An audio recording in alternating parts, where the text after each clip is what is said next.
Everybody, to another Lord Duckman production. Behind me here we have a Generac generator. You might remember this Generac generator from last week's video. We attempted to get it running. The carburetor was a complete mess on it, but we did get it to fire, turn over, and it did run a little bit until the gummed up carburetor would give out. We're having a little problem with the recoil starter, but it seems like that might be functional. We're just going to have to play with it a little bit, but in time we'll probably find ourselves replacing it because the rope's probably going to snap. It does have oil in it, but we're going to first start by replacing this nasty, crappy carburetor that's on the side over here. You can't see it over there. Here it is, with a part that came from the HIPA Store. The HIPA Store is a company that sells parts for lawnmowers, chainsaws, and other outdoor power equipment, some go-karts, and even has the parts we need for this generator. With the help of the HIPA Store, we'll get this generator back up and running like it's new. So please check out the HIPA Store by following the affiliate link down below in the video description, because when you support the HIPA Store, you also support my video creation on this YouTube channel. Special thanks again to the HIPA Store for sponsoring this video.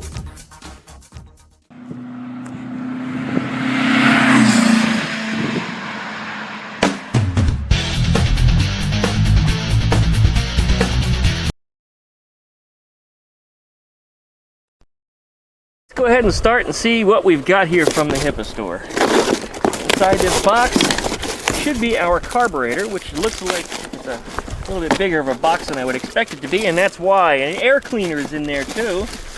Wow. A spark plug, because we just happen to be missing one on this engine. A brand new fuel filter. We got us a heat shield. Gasket set. Oh wow, look at this. The metric equivalence table, these are very handy. I have these all over the shop. A HIPA Store business card, some air, and last but not least, in this box we have our replacement carburetor. Look at that. Check that out. That is nice and clean, ready to go. We got additional gaskets here. We'll see what we need when we get this engine apart. And this looks like the little piece that goes on the throttle. If we need it, it's there. Okay. Got our fuel inlet, which points down just like the one that's already on the engine. Collect our trash here. Let's go ahead and start taking an engine apart. Go ahead and flip it up so it's easily accessible. I got a milk crate down there under it. Start by taking off our air cleaner. The sun is incredibly intense out here today. We're near 100 degrees, and even though yesterday it wasn't quite that hot, but there's our air cleaner. And a nasty thing that is. Well, that's trash now. And gotta make sure our fuel is turned off. We are tipped up, so it's probably not going to leak anyway. Take the nuts off the carburetor mounting studs.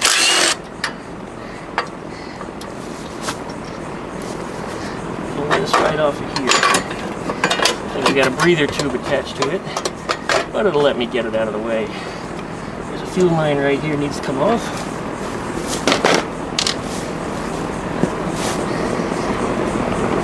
Yeah. Go. Alright, it's off. Our carburetor should come out of there. Now, keyword being should. I turned everything around over here because that sun was just entirely too hot to work in. Anyway, I got to looking here, and these studs that wind in, they have little hex-headed ends on them. So I found a socket to take that off, and I think that might be what's retaining the carburetor. And now that I've looked at that bolt, that's surely what it was. Look, it's got a cap on it, so it was holding the carburetor in. It's a good thing I didn't beat on it too hard. Could have cracked it. Not that it matters anyway. This carburetor is junk. When I opened the bottom of it up, molasses came out of it, but it was pitch black. It was just disgusting. Okay, there's our old carburetor off. And you know what? I just turned it over. There's gas coming out of it. So it had fuel in it. It was getting fuel. That wasn't an issue.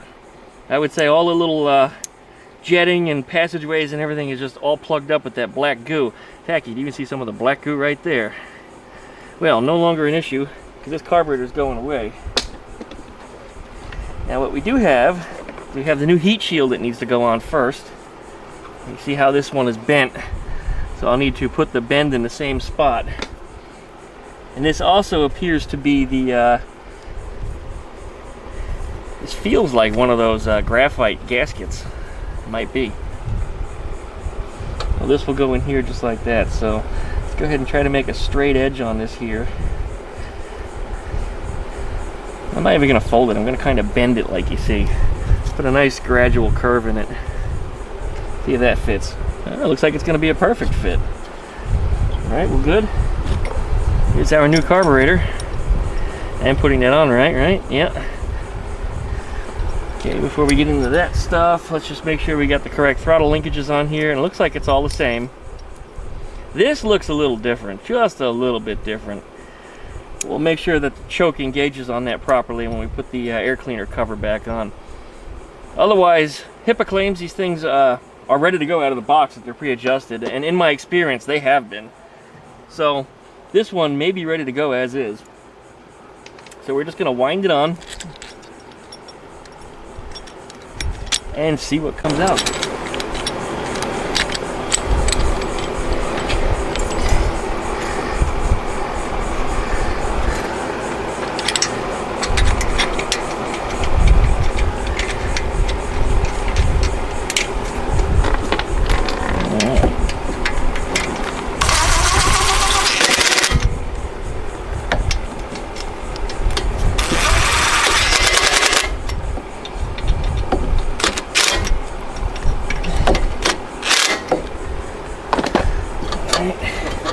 Put our fuel line back on. There's a clamp down here. It's supposed to hold that on too. I need to grab a pair of pliers for that. Let me do that.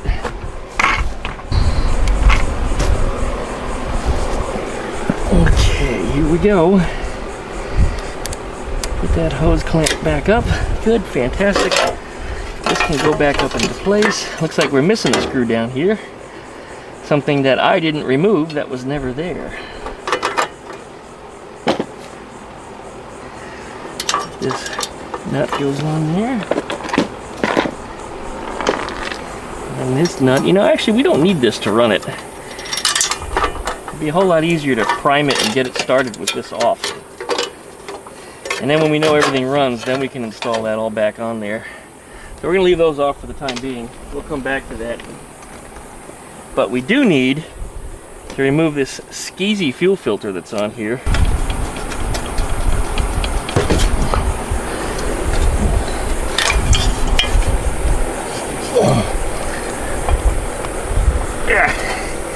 Oh, come on, let go.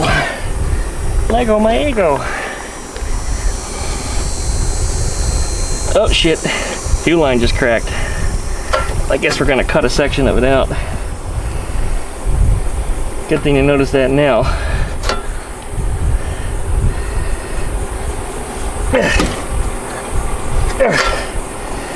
Boy, that just don't want to let go. Okay, well we're just going to cut the fuel line. Okay. Snippy, snippy. Alright, make sure our direction is correct. I'm going to see if it has an arrow on it. You know what? Doesn't. Some of these usually do. This one does not. Looks like it should be. No, maybe it's not. It just doesn't say in, doesn't say out, doesn't say anything like that. Interesting.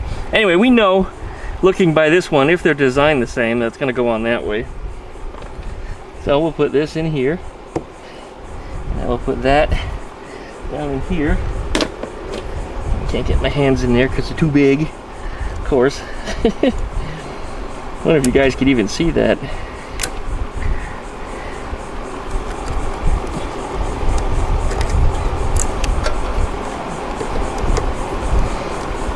There we go. What just happened? Fuel line broke again. This fuel line is cracking up. Probably gonna have to replace the whole section of it.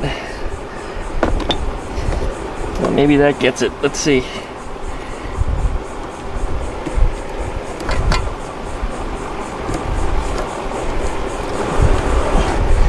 Alright, the rest of the fuel line looks pretty good, but we're probably going to end up replacing it, as I said. If I do plan on using this generator, if it works, that is, and I'll replace all this fuel line on it. I mean, it's only going to cost a couple dollars to replace it, not a big deal. Alright, fuel filter's back in place. I guess we can stand this generator back up and dribble a little fuel down in here. You know, I forgot to reconnect the linkage on there. That's not a big deal. I'll do that right now. But once we got that hooked up, dribble a little fuel in there and put the new spark plug in, of course. Make sure it's gapped properly.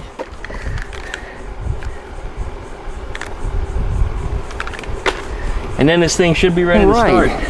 Everything on that carburetor is all connected the way it's supposed to be. Looks like it's good to go. Throttle linkage is also properly connected. I'm going to stand this thing up, and then we'll get that spark plug changed out next.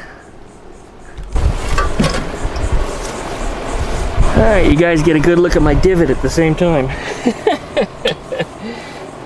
There we go.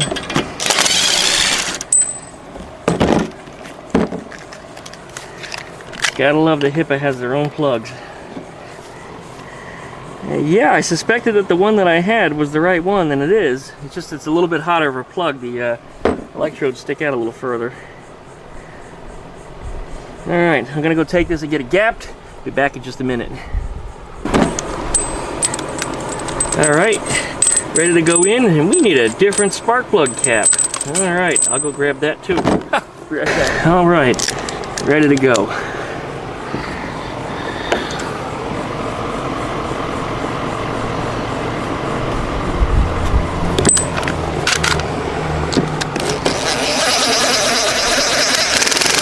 I love putting in spark plug with an impact. Drives people nuts down in the comment section. Just drives them nuts.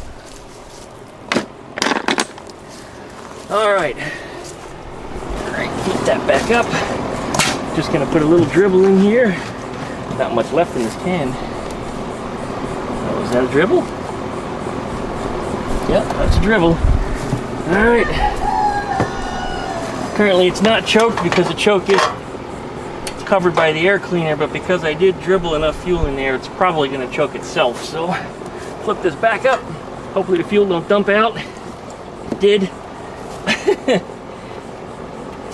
And only a little bit of it did. Alright, let's go ahead and get this thing squared away so we can start it up. Alright, here we go.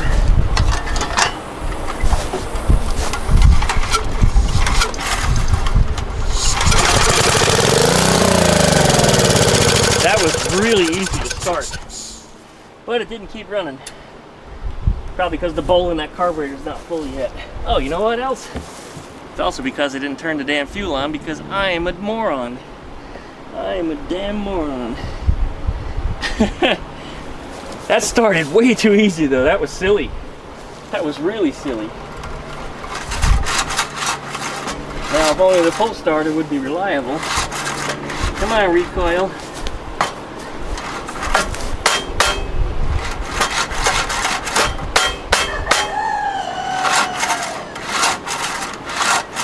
I'm gonna be real bummed if this is our reason for quitting today. There it goes. Alright, trying again.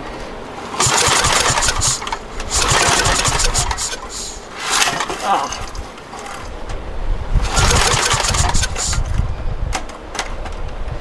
Alright. Let's dribble it with just a little bit more.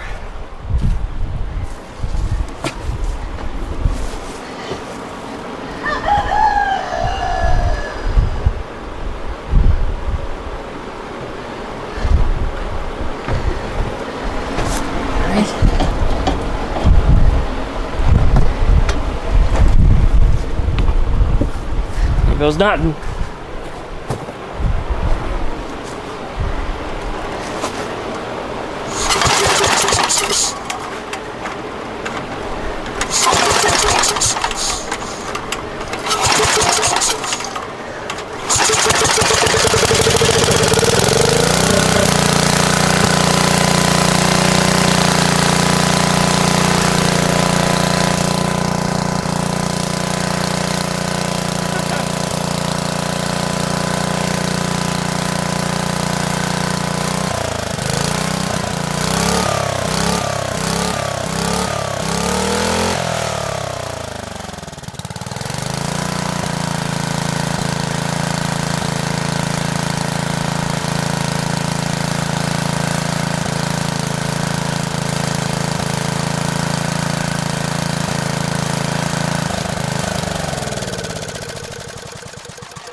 me shutting it off. But it does run. And I'd say at this point it looks like it's going to be reliable, which means I can put that air cleaner back together on there. Alright, let's do it. Alright, let's go ahead and put this on. You guys may hear Biddy crowing over that way. I'm actually working with him to my front side for a change because I've learned my lesson that when my back is towards him, he likes to attack me. This gasket wasn't necessary on here because this heat shield is its own gasket. Okay. Plug that up. There we go. We got our brand new HIPA air cleaner, which goes on like that. And this air box looks like it got melted by the previous people that operated this thing, as the exhaust is right here, way too close. If I do use this as a generator, I'll put a big exhaust on it and I'll route it away from this.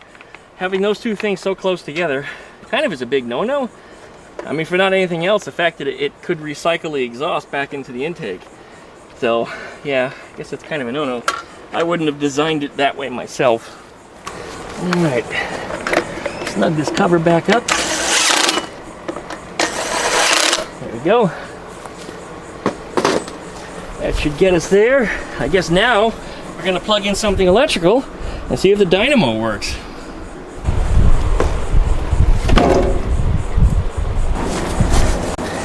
Alright, here we go.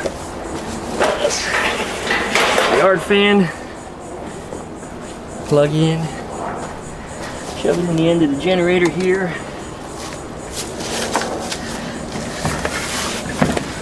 Alright, let's make sure everything is in focus. It is. Let's see what happens.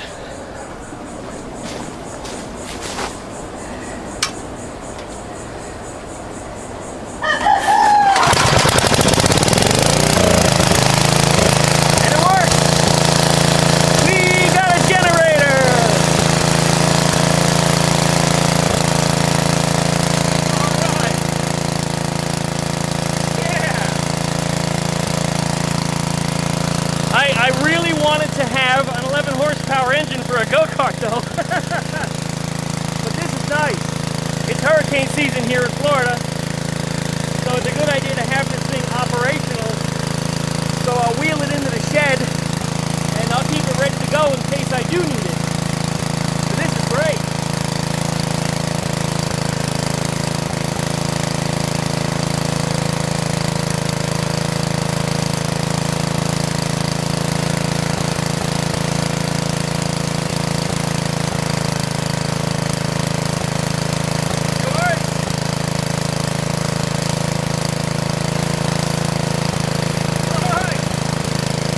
I am overjoyed. Special thanks again to the HIPA Store. I did discover one little problem. One of the rubber mounts on this, one of the rubber mounts on it causes the engine to bounce around a lot. And it really doesn't like to bounce around because the carburetor splashes. But anyway, that's not a big deal. It's something I can fix. But for now, let's just make sure it stays off. There we go. That's our run switch. I'll fashion up something nice for it. To make sure my choke properly attached too. I don't know if it did or not. Doesn't feel like it, but easy enough to check. But hey, 11 horsepower Briggs and Stratton on a Generac, a Junkerac. Some people are telling me Generacs aren't very good. But the fact is, it cost me nothing except for some work. The HIPA Store was right behind me to help me get this thing up and running. So, we got 5,000 watt generator, I guess it is. Might be able to run my refrigerator and a small window air conditioner in a spare bedroom. So that way if we did have a power outage from storms or something, hey, I could probably even keep my my web server online, which keeps my website online. Which also means that as long as I have internet, which is fiber optic now, by the way, and it's all underground, so there's a chance my internet might actually stay online unless something upstream or somewhere else in one of the lines that are suspended in the air gets destroyed. But hey, it's nice to have power when we're not going to have power. And hopefully, I never need it. You know what I mean? Cross your fingers, right? Well, I guess that's going to be it for today on this generator project. So please like, comment, and subscribe. Don't forget to plug the dingle bellies to get updates every time I upload a video. Check out duckshit.net for all of my different social media links. And before we leave, let's go ahead and have a walk around the yard. Let me show a little bit of what's going on and some of our next upcoming projects. I've been bleeding the brakes and working on some electrical on the Beetle here. You might remember this one. It was here several weeks ago. Came on back, had all kinds of issues with taillights, just none of them wanted to work. But when the car arrived here, I couldn't even start it. The battery was so dead, I have no idea how she even managed to drive it here. I really couldn't start. She parked it, I turned the key, and I got nothing. If I turned on lights, nothing. Well, anyway, after charging the battery, I discovered that the lights and things started working. It started up, but it still had issues in the rear with turn signals in particular, and the brake lights weren't working. But in addition to that, she said a few weeks ago it ran out of brake fluid just mysteriously. So I'm inspecting this one for leaks, and then after we find a leak, if we can find a leak, we'll fix it and rebleed the brakes. And I think that'll solve the brake light problem that we were having on this one too. I think there's a little air in the brake lights switches, which was the same problem we had on the Green Beetle. This guy, man, I've been wanting to put some work into this week, but I have barely touched this thing. It's just been so damned hot. And because of where it's at here in the driveway, where the sun shines on it most of the day, the best time to work on it is like right now. And at this point, I'm already burned out. I'm just going to quit for the day. But I guess I'll put some work into it for the weekend. But really, all I need to do is put the wheels back on it, sync up the carburetors, and be done with it. And inside of here, you can see all the washing machine parts that I cut up that are getting ready to be installed in here. So it's going to be a little metal trim work, a little cleaning up, a little bit of cat pissing, some paint, and then we're going to use some panel bond to glue the metal in, rather than spend all the time welding and grinding it all. Just getting it done quickly, properly, and have it look nice in the end without having to do a ton of grinding off of all the individual spot welds. Yeah, that's garbage. So that's where we're at. And the Z, man, I haven't hardly touched that thing either. I actually went to move it the other day because it was parked on the other side. And I discovered the hydraulic clutch isn't working right. I pushed it to the floor, and the clutch was still engaged. And when I turned the key, it actually lurched backwards because it was in reverse. And, yeah, I got an issue with that. It still has a flat tire, too. I got to deal with the wheel lock on that. People gave me a lot of suggestions on that, but nobody understands how those wheel locks work. So anything they told me just doesn't apply. It doesn't work. I can't hammer a socket over it. It doesn't work like that. It's not that kind of a wheel lock. Otherwise, I would have done that already. Anyway, I guess that's about it for what's going on out here. Very, very exhausting day otherwise in this heat. But I'm going to go take a break, and then I'm going to try to finish up this thing so you guys have a video on Wednesday. So watch for it. So I guess that's it. Likey, comment, subscribe, plug the dingle belly, yada, yada, yada. Thanks for watching, everybody. I need some cold water, a cold shower, and I got to lay down for a little bit. Wow, I'm exhausted. Woo! Thanks for watching. See you next time. All right, here we go. Different cap. Ready to go in.